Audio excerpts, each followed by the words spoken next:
দর্শক আসসালামু আলাইকুম। কানাডা থেকে সাকিব স্বাগত জানাচ্ছি।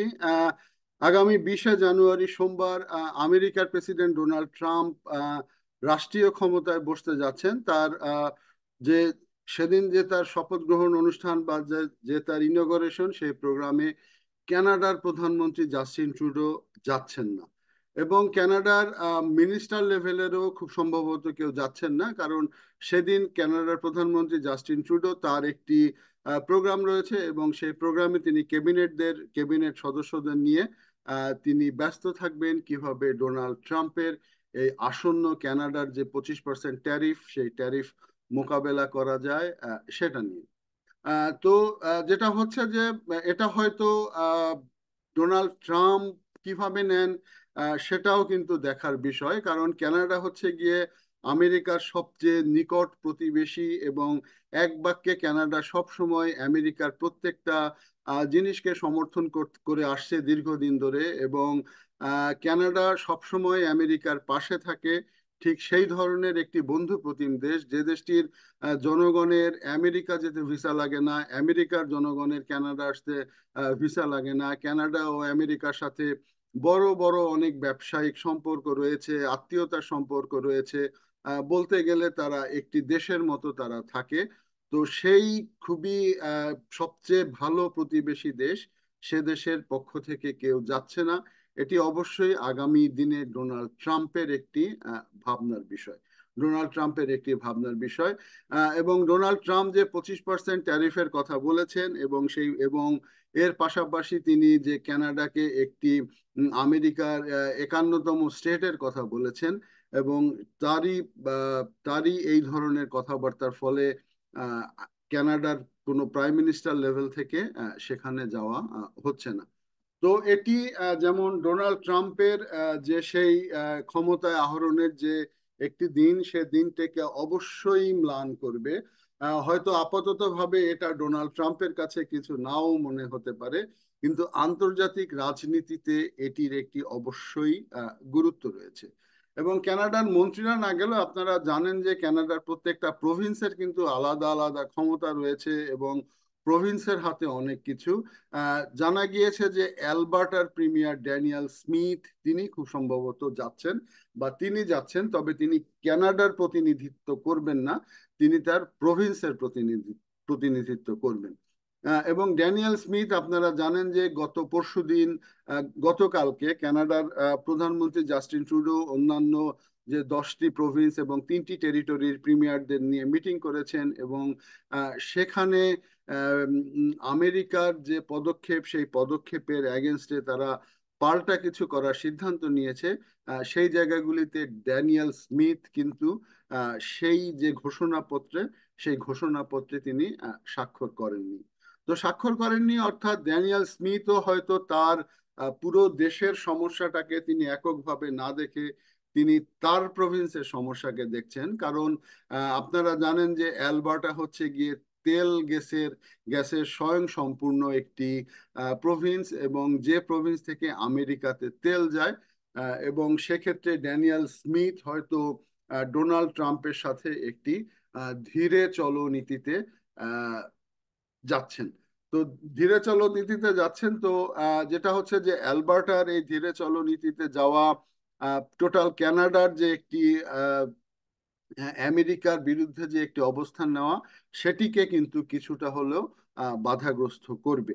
আর অন্যদিকে আরেকটি বিষয় যেটা কানাডার মানুষজন, রাজনৈতিক বিশ্লেষকরা খুব দৃঢ়ভাবে মাফ করবেন দেখছেন, যে সেটা হচ্ছে যে ড্যানিয়েল স্মিথের যাওয়া, এবং অন্যদিকে কানাডার যে প্রধান বিরোধী দল কনজারভেটিভ পার্টির প্রধান পিয়ারে পলিয়েভ, তিনি এই ডোনাল্ড ট্রাম্পের এই বিষয়ে তেমন কোনো উচ্চবাচ্য করছেন না। 25% ট্যারিফ কিংবা কানাডার সাথে আমেরিকার সাথে কানাডার একীভূত হওয়ার যে প্রস্তাব, তে নিয়ে তিনি সেটা নিয়ে তিনি প্রথম শুধু একবার কথা বলেছেন যে কানাডা বিক্রি হওয়ার জন্য না, কিন্তু এরপরে তিনি আর কোনো কথা বলছেন না।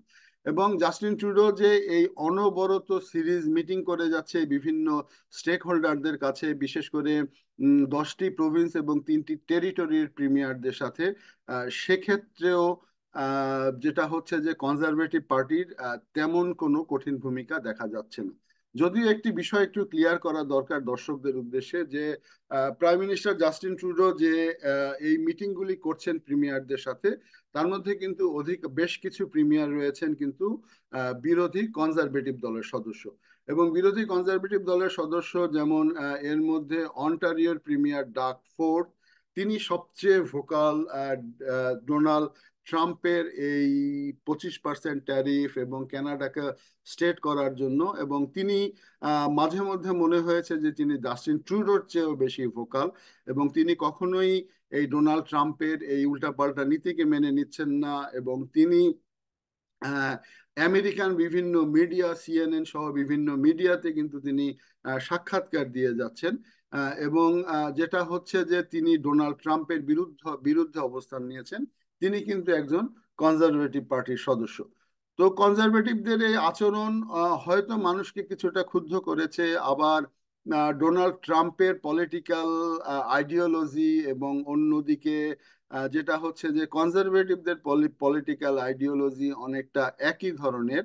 এবং আগামীতে কানাডা থেকে লিবারেলের ক্ষমতা থেকে বিদায় প্রায় নিশ্চিত, যতই নতুন নেতৃত্ব আসুক না কেন প্রায় নিশ্চিত। এবং কনজারভেটিভরা ক্ষমতা আসছে, এবং কনজারভেটিভরা এই ডোনাল্ড ট্রাম্পের যে কানাডার 51তম স্টেট হওয়া বা কিছু একটা, সেটা প্রধানের পক্ষ থেকে ওইভাবে কোনো শক্ত বিবৃতি না আসায়, এবং তিনি অপেক্ষা করছেন তিনি ক্ষমতায় আসার পরে তিনি সিদ্ধান্ত নেবেন। এবং কানাডার ক্ষমতা এবং কানাডার ইলেকশন কোনোভাবেই আগামী মার্চ বা এপ্রিলের আগে সম্ভব না। আগামী মার্চ বা এপ্রিলের আগে ওয়েদার বা ইলেকশনের ডেটের কারণে ডেট সম্ভব না। তো সেক্ষেত্রে এই জানুয়ারি থেকে এপ্রিল, এই সময় ডোনাল্ড ট্রাম্প যদি এই 25% ট্যারিফ দিয়েই দেয়, সেক্ষেত্রে কনজারভেটিভ পার্টির ভূমিকা অনেকে একটু অন্যভাবে দেখছেন।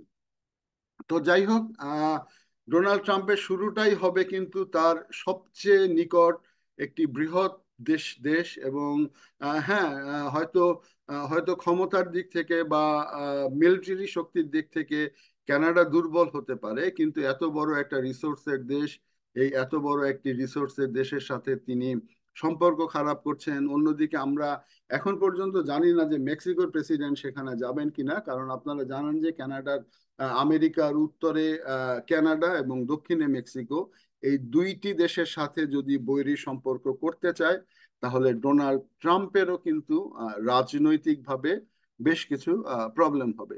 কানাডা বসে নেই, কানাডা চেষ্টা করছে কিভাবে কি করা যায়। হয়তো অ্যালবার্টা এই মুহূর্তে সাথে আসছে না, কিন্তু ভবিষ্যতে কানাডা ও আমেরিকার বিভিন্ন পণ্যের উপরে ট্যারিফ আরোপ করতে পারে।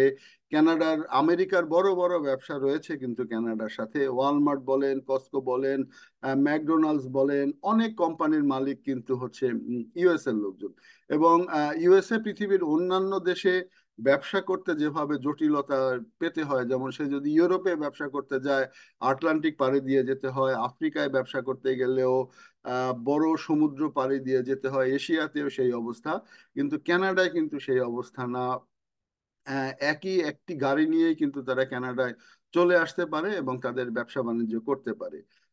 তো ডোনাল্ড ট্রাম্প এখনো বিশ্বাস করছেন, তিনি যে সমস্ত কথাবার্তা বলছেন তিনি সেগুলি আমেরিকার প্রেসিডেন্ট হিসাবে বলছেন না, তিনি একজন আহ, সাধারণ কনজারভেটিভ নাগরিক হিসাবে তিনি কথাবার্তা বলছেন।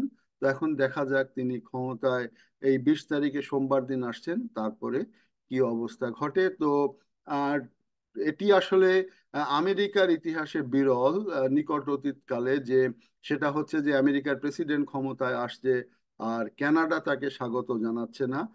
এটা বিরল। এবং আমেরিকার, আবারও বললাম যেটা ভিডিওর শুরুতে বলেছিলাম, যে হয়তো সামরিক শক্তিতে তারা থাকতে পারে, কিন্তু পৃথিবীর এখন আর কোনো দেশই কিন্তু আর একা থাকে না। এবং এই ধরনের কিছু হলে পরে এই অঞ্চলে বিশেষ করে কানাডা মেক্সিকোতে কিন্তু চায়নার ফুটপ্রিন্টটা বাড়বে, চায়নার ফুটপ্রিন্টটা অবশ্যই বাড়বে, এবং চায়নার ব্যবসা বাণিজ্য এই অঞ্চলে আরো হবে। তো সেক্ষেত্রে উম, আমেরিকাকে কিন্তু অর্থনৈতিকভাবে একটি চ্যালেঞ্জের মোকাবেলা করতে হবে। কানাডার গ্যাস যাচ্ছে, কানাডার মিনারেল যাচ্ছে, কানাডার কাঠ যাচ্ছে কানাডার, বিদ্যুৎ ছাড়া আমেরিকার চলে না। তো সেক্ষেত্রে আমেরিকা কতটুকু কি করে সেটা দেখার বিষয়। এবং জাস্টিন ট্রুডোর এই দৃঢ় অবস্থানকে কানাডার মানুষ ভালো চোখে দেখছে। সাধারণ মানুষ, কানাডা বলছে যে Canada is not for sale, Canada বিক্রির জন্য না, এটা একটি দেশ এবং এই দেশটি স্বাধীন এবং সার্বভৌমও থাকবে। যদিও ভিডিওর শুরুতে বা মাঝখানে বলেছিলাম যে কনজারভেটিভদের ভূমিকা, অর্থাৎ তারা আগামীতে ক্ষমতায় আসছে, তাদের ভূমিকা কিন্তু মানুষের কাছে একটু সন্দিহান। তো দেখা যাক, আমরা ভবিষ্যতের উদ্দেশ্যে ছেড়ে দিলাম। আগামীতে কি হয় সেটাই দেখার বিষয়। আমার ভিডিওটি দেখার জন্য ধন্যবাদ। পাশে থাকবেন, চ্যানেলটি সাবস্ক্রাইব করে দেখবেন। আসসালামু আলাইকুম।